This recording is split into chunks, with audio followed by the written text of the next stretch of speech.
Alright. Hey everyone, today I'll be working on a 1502 2015 MacBook Pro 13-inch. I do not know what is going on with the machine. It has come here for no power. I have not opened it yet, so we're going to go into this blind, diagnose everything in real time, and fix it in real time. So without further ado, let's get this show on the road.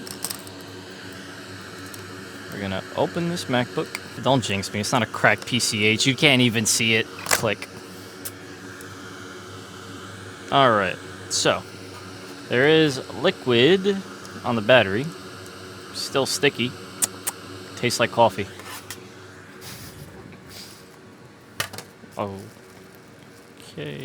why does this happen constantly?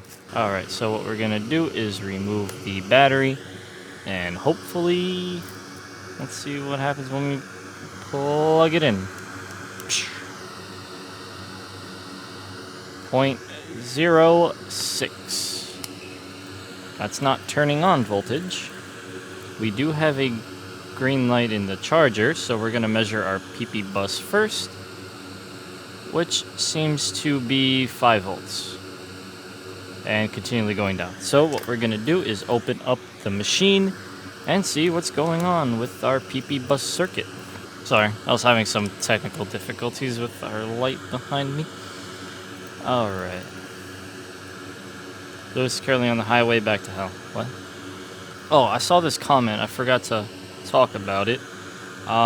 Someone's mentioning, like, aren't my rings conductive? Won't you kill the logic board like that? So the thing is, I don't work on boards that have power running through them. So, because the battery's unplugged and, the charge is I could ground this as much as I want, and it's not gonna do anything because it's not plugged in. And if it were plugged in, I wouldn't have my hands on the machine anyway. You know? Anyway, back to the repair.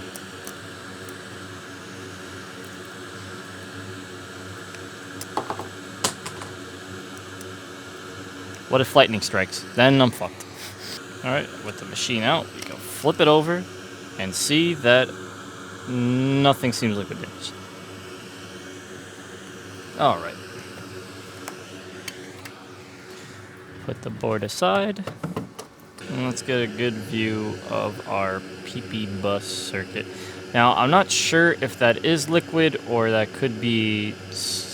I don't know. Maybe the chip shit itself. That looks weird. That's not really common. But what I'm going to measure is our current sense and make sure that's in order before I plug this in again and see if it is our ISL at fault. Because again, it could be something external ruining the board. So now that everything's unplugged, we can plug this in again and we see that our board is turning on.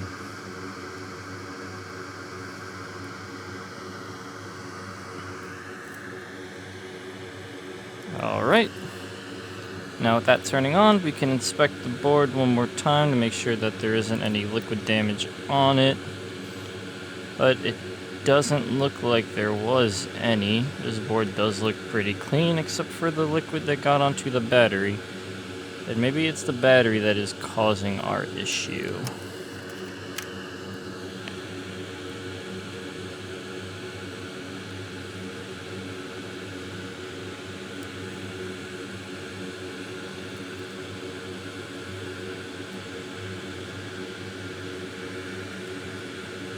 Compared to the last one, this board is as clean as a whistle. Except for this one crumb that's on there. Oh, I just got a donation chute. I didn't see it in time. Let's see.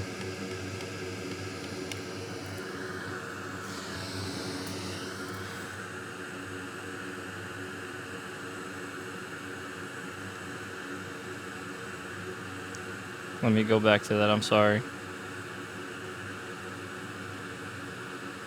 Alright, thought of you too when I saw a fancy vegan cookie shop in Columbus. Oh, I was essentially refused service because I was not wearing a mask. What? Do what you with your diet. Vegans are silly. Oh, I guess that was for Lewis and not for me, because I'm not a vegan.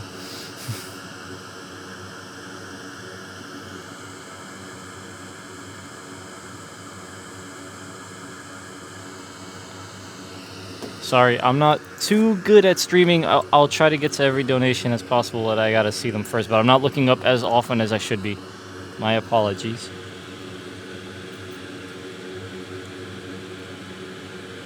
Alright, so I'm just gonna go plug this guy's machine back in his casing, because his machine does not look like it is liquid damaged on the logic board. Ah, okay. Yeah. So upon further inspection, it seems that his trackpad is corroded, and that is probably what is causing the no power issue. So in a second, when I get everything out here, I'm going to show you guys. If I were to plug this in,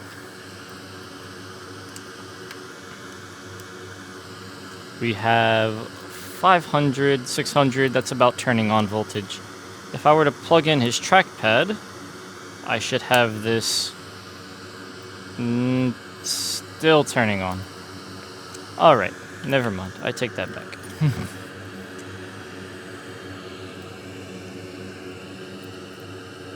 It seems that his battery and trackpad is what took the full force of his coffee.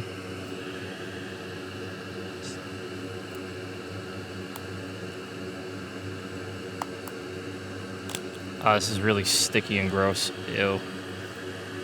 The things I gotta go through. So he would most likely need a new trackpad.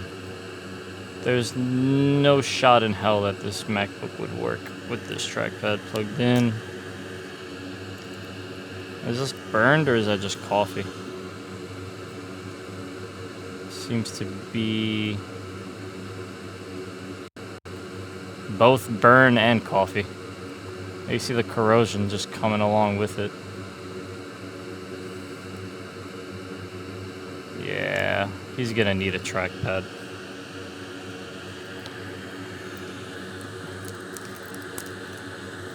As for the battery, it is expanding, so we would recommend it get replaced. But let's see if it is working. So go back to overhead. If I plug in his battery and plug in the board, we can measure PP bus, and if it's not 12.56, then he has a working battery. 12.7. So this battery is charging. Let's see. Stays at 12, 11. Yeah, his battery does seem to be functional, but it is jumping around a lot, so he should probably get it replaced. We'll clean it up and we'll let him know, but he definitely needs a trackpad replacement. Since this is not logic board related, my job here is done. I just needed to find out what was wrong with this MacBook. So, unfortunately, since it's not logic board related, can't do anything here.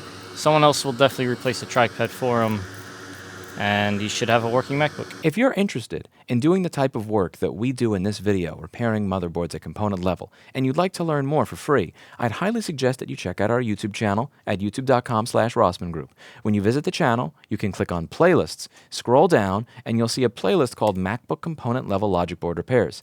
On this playlist, you will find over 600 videos detailing how to fix MacBook motherboards. If you feel like the content in these videos is a little bit too advanced for you, or like you need to learn a little bit more electronics theory before you're able to understand what we're going over, you can scroll down in the video description and click on the Beginner's Guide. When you click on the Beginner's Guide, you'll see this 150 slide guide that goes over everything from short detection to how transistors work, to how data lines work, to how buck converters work, so that you can better understand how to do these types of repairs. If you would like more free help, you can visit repair.wiki. On repair.wiki, we have all of the devices listed by model and board number, along with common solutions and common problems, so that you can get an idea of where to look for your particular problem. If you're unsure how to fix it and you just want to pay somebody else to fix it, look no further than rossmangroup.com.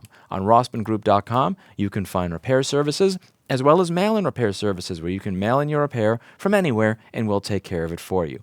If you'd like some paid help with your board repair but you'd still like to do it yourself, you can check out boards.rossmangroup.com where we have expert-level technicians that will answer your questions for the low price of $29 a month. If you'd like to learn how to do this in an in-person classroom environment, look no further than rossmangroup.com where you can go here, scroll down, click Learn Logic Board Repair, and sign up for a paid class to learn how to fix motherboards and learn in person how to do the work that we do here on this channel. We have paid resources available, and we also have free resources available for those who'd like to learn who don't have a budget to be able to pay for an in-person class. Lastly, if you'd like to purchase any of the tools that we used in this video, you can check the video description and you will see all of the tools that we use, from microscopes to freeze spray to soldering stations to soldering tips and so on and so forth. And you can visit store.rossmangroup.com to purchase some tools, like the Hot Air rework station.